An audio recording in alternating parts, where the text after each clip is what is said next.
حدیث پاک میں آتا ہے کہ میرے پیارے آقا حضرت محمد مصطفیٰ صلی اللہ تعالیٰ علیہ وآلہ وسلم اپنے صحابہ کرام سے فرماتے تھے کہ اے صحابہ، مجھے کسی اپنے مسلمان بھائی کے خلاف باتیں نہ بتایا کرو، مجھے اس کی خامیاں نہ بتایا کرو، کہ کہیں ایسا نہ ہو کہ جب میں اسے ملوں تو میرے دل میں اس کے لیے میل ہو اور میں اسے صحیح طرح سے نہ مل سکوں۔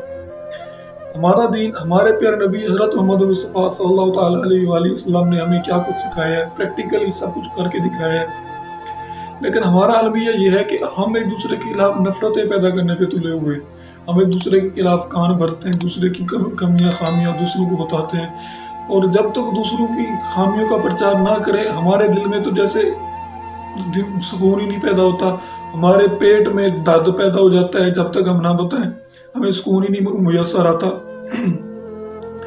کہیں ہم یہ بھول جاتے ہیں کہ ہم بھی اس انسان کی طرح ایک انسان ہیں، اور ہم بھی کوئی مسٹر پرفیکٹ نہیں ہے، ہماری بھی ذات کوئی پرفیکٹ نہیں ہے۔ پرفیکٹ ذات صرف ہمارے پیارے نبی حضرت محمد مصطفیٰ صلی اللہ تعالیٰ علیہ وآلہ وسلم کی ہے۔ ہمارے اندر بھی کمیاں خامیاں ہیں، تو دوسروں کی کمیوں خامیوں کا پرچار کرتے ہوئے ہمیں یہ سوچ لینا چاہیے کہ ہمارے اندر بھی خامیاں ہیں، تو جب کبھی ان کا پرچار ہوگا تو ہم پر کیا گزرے گی۔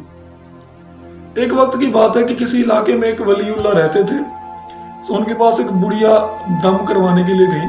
بڑھیا جب اپنا مسئلہ بیان کرنے لگی تو بڑھیا کی ہوا خارج ہو گئی۔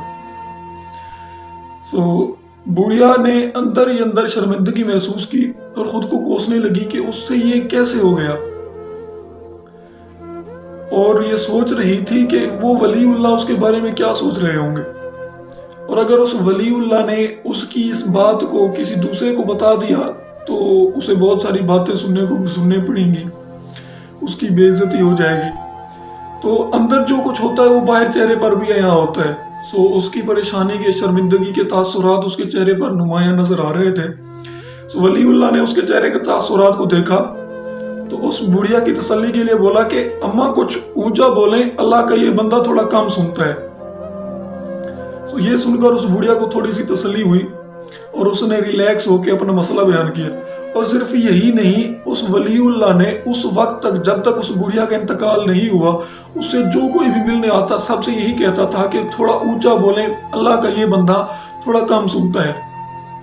وہ صرف اس لیے تھا کہ بڑھیا کو کہیں یہ نہ پتا چل جائے کہ اس وقت صرف میں نے اس کا دل رکھنے کے لیے یہ کہا تھا کہ میں کم سنتا ہوں۔ انہوں نے اس بڑھیا کی ساری زندگی کی تسکین کے لیے، تاکہ بڑھیا کو یہ لگے کہ بڑھیا کی اس کمی کا، اس خامی کا مجھے پتا نہیں ہے، انہوں نے پوری زندگی خود کو بہرا ظاہر کیا۔ ایک اور حدیث پاک میں آتا ہے جس کا مفہوم ہے کہ میرے اللہ فرماتے ہیں کہ جو بندہ دنیا میں میرے کسی بندے کی عیب کی پردہ پوشی کرتا ہے، میں بروز قیامت اس کے گناہوں کی پردہ پوشی کروں گا۔ تو دنیا میں اگر کسی کے عیب کا آپ کو پتہ چل جائے، کسی کا عیب آپ کو معلوم ہو جائے، تو یہ سوچ کر چپ رہ جایا کریں، اس کا پرچار نہ کیا کریں کہ بروز قیامت اللہ پاک آپ کے گناہوں کی پردہ پوشی کرے گا، آپ کے گناہوں پہ پردہ ڈالے گا۔ امید کرتا ہوں کہ میری آج کی اس ویڈیو میں آپ کو بہت کچھ نیا جاننے کو ملا ہوگا۔